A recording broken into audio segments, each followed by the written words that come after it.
పక్షి పక్షి పిల్లలు, చెట్టు, జలజల పారే నది. జలజల పారే నది ఒడ్డున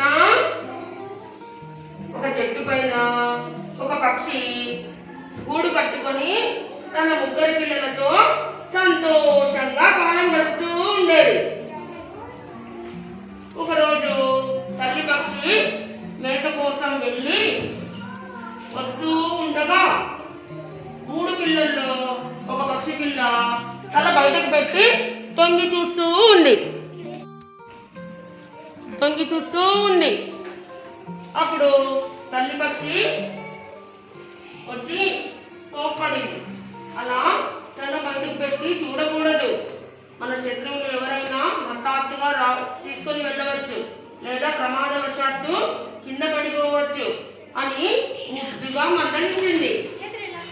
ముద్దుగా మందలించింది. మరుసటి రోజు తల్లి పక్షి మళ్ళీ మేత కోసం బయటకు వెళ్ళింది.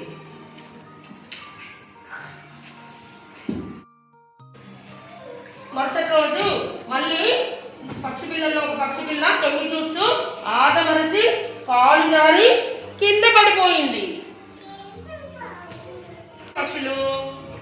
మిగిలిన పక్షులు అరే అమ్మ మాట విని ఉంటే ఇలా జరిగి ఉండేది కాదు కదా అని అనుకున్నాయి.